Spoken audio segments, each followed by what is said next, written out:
Assalamualaikum warahmatullahi wabarakatuh. Perkenalkan, nama saya Farhan Latif. Saya dari kampus Poltekkes Kemenkes Ternate, jurusan keperawatan semester 4. Jadi, di sini saya akan membuat video mengenai prosedur pemeriksaan fisik pasien dengan gangguan oksigen, patologi sistem pernapasan dan kardiovaskuler.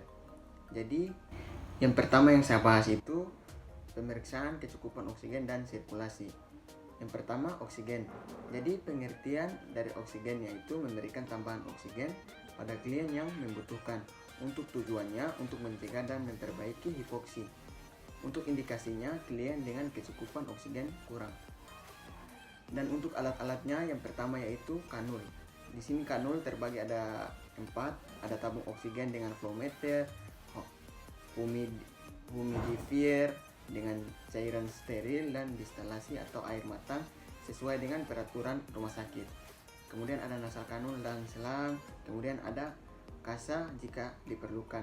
Kemudian yang kedua, masker wajah. Masker wajah di sini ada tabung oksigen dengan flow meter, humidifier dengan cairan, masker wajah dengan ukuran yang sesuai, elastic band atau karet pengikat. Yang ketiga, tenda wajah. Tabung oksigen dengan flow meter, humidifier dengan cairan, tenda wajah sesuai ukuran. Kemudian masuk pada tahap prainteraksinya, yaitu yang pertama mengecek program terapi, yang kedua mencuci tangan, yang ketiga menyiapkan alat.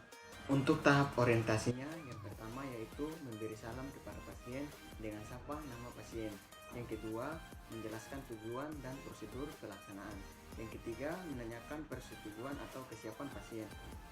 Masuk pada tahap kerja, yang pertama yaitu kaji kebutuhan terapi oksigen dan periksa kembali perintah pengobatan. Kemudian siapkan klien dan keluarga. Kemudian yang ketiga, atur posisi dengan semivoler jika memungkinkan. Kemudian yang keempat, jelaskan bahwa oksigen tidak berbahaya bila petunjuk keamanan diperhatikan dan akan mengurangi ketidaknyamanan akibat dyspnea. Yang kelima, atur peralatan oksigen dan humidifier. Yang keenam, putar oksigen sesuai terapi dan pastikan alat dapat berfungsi. Untuk yang ketujuh, cek oksigen dapat mengalir secara bebas lewat selang, seharusnya tidak ada suara pada selang dan sambungan tidak bocor. Yang ke-8, atur oksigen dengan flow meter sesuai dengan perintah, misalnya 2 sampai 51 menit. Yang ke-9, pasang alat pemberian oksigen yang sesuai. Yang pertama, kanul. Letakkan kanul pada wajah klien dan lubang kanul masuk ke hidung dan elastic band melingkar ke kepala. Kemudian plester pada bagian wajah. Kemudian alasi selang dengan kasa pada elastis band dan tulang pipi jika dibutuhkan. Kemudian masker wajah. Tempatkan masker ke arah pasien dan letakkan dari hidung ke bawah. Kemudian atur masker sesuai bentuk wajah. Masker harus menutupi wajah sehingga sangat sedikit oksigen yang keluar lewat mata atau sekitar pipi dan dagu.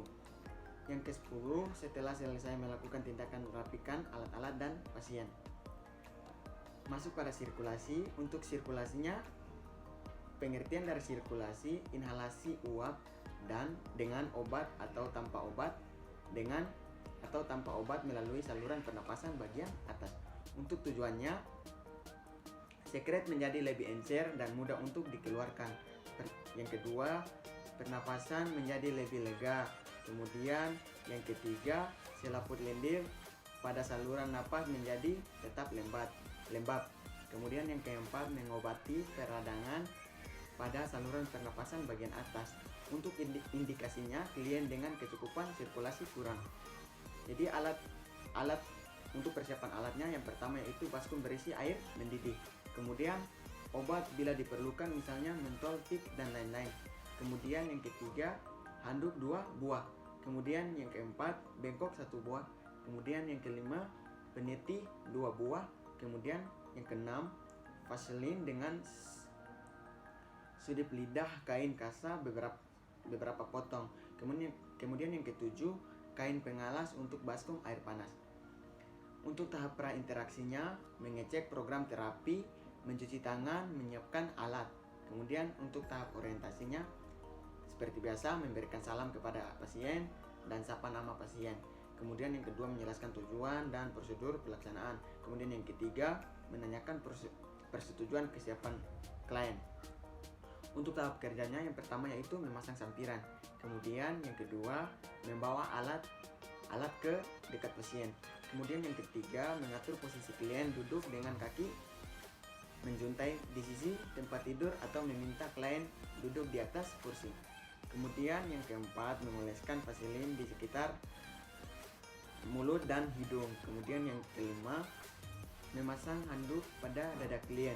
Kemudian dipenitikan ke punggung. Kemudian yang keenam meletakkan baskom berisi air panas di atas meja klien yang sudah diberi pengalas. Kemudian yang ketujuh masukkan obat ke dalam baskom bila diperlukan. Kemudian yang ke-8 menutup baskom dengan handuk sedemikian rupa sehingga menyerupai corong, kemudian mulut dan hidung klien dihadapkan ke baskom dan diminta untuk menghirup uap air dari baskom tersebut selama kurang dari lebih 10 sampai 15 menit. Kemudian yang ke-9 setelah selesai melakukan tindakan bersihkan alat-alat. Kemudian masuk pada pemeriksaan kedua yaitu pemeriksaan perubahan irama napas dan jantung. Untuk pengertiannya, teknik pemeriksaan fisik dada terbagi menjadi 4 yaitu inspeksi palpasi, perkusi, dan auskultasi. Pemeriksaan ini sederhana dan cukup mudah dilakukan tanpa menimbulkan komplikasi. Pemeriksaan pada pemeriksaan fisik dada penting dilakukan untuk penegakan diagnosis berbagai penyakit yang menyebabkan gangguan sistem kardiorespirasi seperti gagal jantung, pneumonia, trauma dada, dan penyakit jantung bawaan. Untuk kemudian persiapan pasien. Sebelum dilakukan pemeriksaan fisik dada, sediakan tempat yang privat bagi pasien dengan penerangan yang baik, tenang dan nyaman. Kemudian penjelasan dan persetujuan mengenai teknik pemeriksaan fisik dada harus diberikan kepada pasien. Kemudian untuk peralatannya, pemeriksaan fisik dada umumnya hanya membutuhkan peralatan tambahan stetoskop saja. Selain itu, sediakan tempat tidur medis dan tirai untuk menjaga kenyamanan dan privasi. Selain itu, sediakan tempat tidur medis dan tirai untuk menjaga kenyamanan dan privasi pasien. Kemudian posisi pasien. Pasien diposisikan pada posisi semipolar, yaitu tempat tidur dinaikkan sekitar 45 derajat. Pada pemeriksaan dada posterior, pasien dapat diposisikan duduk. Kemudian prosedural. Untuk pemeriksaan fisik dan dada terdiri atas 4 proses, yaitu yang pertama inspeksi, palpasi, perkusi, dan auskultasi. Yang pertama inspeksi. Inspeksi terbagi ada 2. Yang pertama inspeksi dada dilakukan untuk menilai pola pernapasan, bentuk dada, dan kelainan lainnya. Kemudian pola pernapasan yang dinilai mencakup kecepatan, ritme, dan volume pernapasan. Terdapat 3 khas pola pernapasan abnormal yang harus diperhatikan para pasien, yaitu pernapasan Stokes, Biot, dan Kussmaul. Kemudian pernapasan Stokes merupakan pola pernapasan cepat dengan sifat crescendo decrescendo yang diikuti periode apnea. Pola pernapasan Stokes dapat ditemukan pada pasien gagal jantung, peningkatan tekanan intrakranial, dan overdosis narkotik. Kemudian pola pernapasan Biot merupakan peningkatan kecepatan dan kedalaman pernapasan konstan yang diikuti periode apnea dengan durasi yang berbeda-beda. Beberapa kondisi seperti peningkatan tekanan intrakranial dan meningitis telah dihubungkan dengan pola pernapasan Biot. Pernapasan Kussmaul memiliki ciri khas peningkatan volume tidal dengan atau tanpa peningkatan kecepatan pernapasan. Pola pernapasan ini seringkali ditemukan pada pasien ketoasidosis, diabetik, dan gagal jantung. Untuk bentuk dada abnormal dapat ditentukan melalui inspeksi struktur tulang iga dan tulang belakang. Kemudian kelainan tulang belakang segmen torasik seperti kifosis dan skoliosis juga dapat ditentukan berdasarkan bentuk dada. Kemudian palpasi. Palpasi di sini pada palpasi pemeriksaan fisik dada dilakukan pemeriksaan taktil frematus dan ekspansi dada. Kemudian apa itu taktil frematus? Taktil frematus dilakukan dengan tujuan untuk mendeteksi taktil frematus dan ekspansi dada. Kemudian ekspansi dada, pemeriksaan ekspansi dada dilakukan untuk menilai kedalaman dan kualitas pergerakan. Kemudian denyut apnea ya, apex jantung. Denyut apex jantung umumnya dapat ditemukan pada intercostal space 5 pada garis mediclavicula. Kemudian lokasi apex jantung juga akan berpindah lebih ke bawah dan lateral pada pembesaran ventrikel kiri. Apex juga bisa menjadi lebih lateral pada pembesaran ventrikel kanan jantung. Apabila amplitudo denyut apex jantung terasa sangat kencang dan memanjang, maka hal tersebut disebut sebagai having apex yang dapat disebabkan oleh hipertrofi ventrikel. Kemudian pada perkusi ini dilakukan untuk mengetahui arah di bawah lokasi yang diperkusi, berisi jaringan paru dengan suara sonor, berisi cairan dengan suara redup, berisi padat atau darah dengan suara pekak, kemudian atau berisi udara dengan suara hipersonor. Kemudian selain itu untuk batas jantung, selain itu perkusi dada juga dapat dilakukan untuk menentukan batas jantung. Batas jantung kiri umumnya terdapat pada intercostal space 4-6 linea midclavicularis kiri dan batas kanan jantung pada linea parasternalis kanan. Batas atas jantung umumnya terdapat pada ICS 2 kanan linea parasternalis kanan. Kemudian pada auskultasi dada dilakukan dengan stetoskop dan dilakukan pada saat inspirasi dan ekspirasi. Paksa secara umum, bagian stetoskop yang digunakan untuk auskultasi adalah diafragma karena bagian diafragma lebih baik dalam menangkap suara nada tinggi. Pemeriksaan auskultasi pada dada dapat digunakan untuk mendengar suara paru maupun suara jantung. Auskultasi dada lebih baik dilakukan pada suasana baik. Untuk auskultasi parunya, auskultasi paru dilakukan pada seluruh lapang paru, baik secara anterior maupun posterior. Berikut ini merupakan prosedur auskultasi paru. Yang pertama, menjelaskan prosedur auskultasi dada pasien. Kemudian letakkan diafragma stetoskop pada bagian dinding dada sisi apex paru.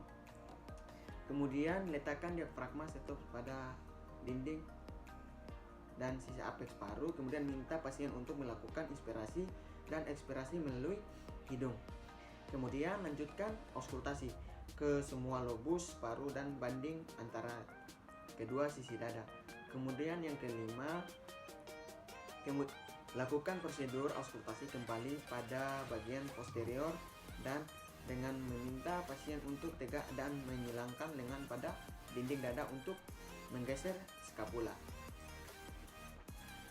Suara napas normal adalah suara vestibular, suara wheezing. Umumnya menunjukkan terdapat penyempitan saluran napas distal dan dapat menjadi tanda dari penyakit asma, penyakit paru obstruktif kronik atau PPOK, atau obstruksi saluran napas. Suara ronki menandakan terdapatnya pneumonia, edema paru, atau emfisema.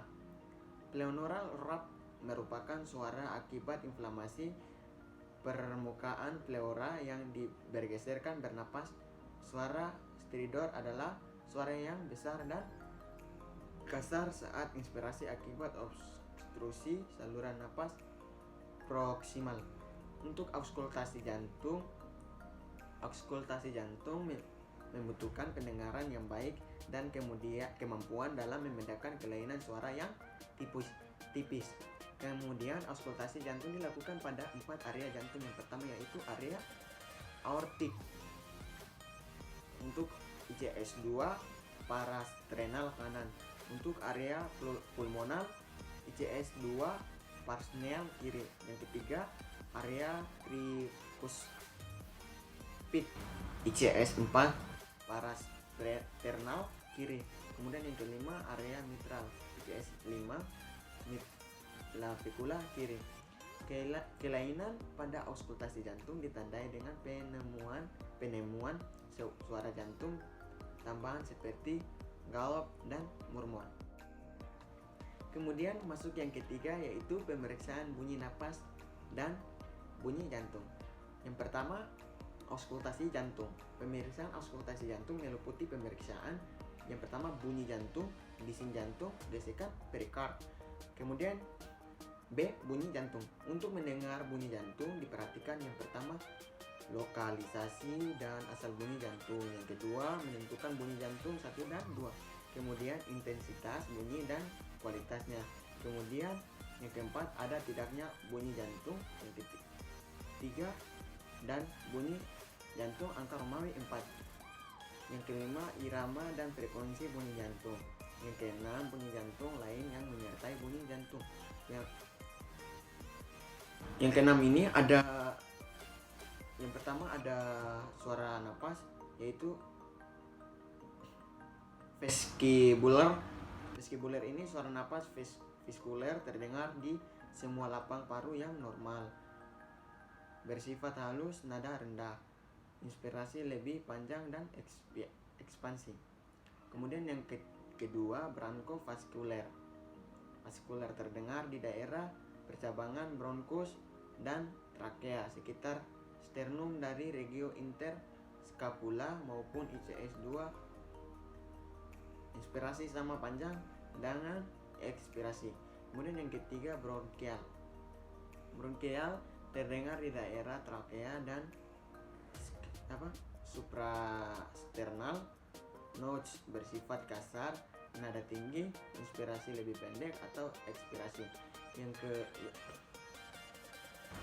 Untuk yang suara tambahannya pada pernapasan normal tidak ditemukan suara tambahan.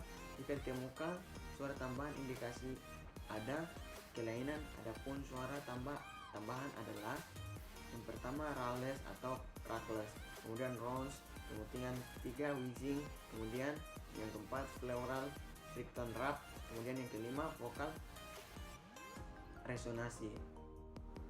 Nah, itu tadi penjelasan sedikit mengenai prosedur pemeriksaan fisik pasien dengan gangguan oksigen patologis, sistem pernapasan dan kardiovaskuler. Jadi, jika ada penyampaian saya ada yang kurang baik, saya mohon maaf.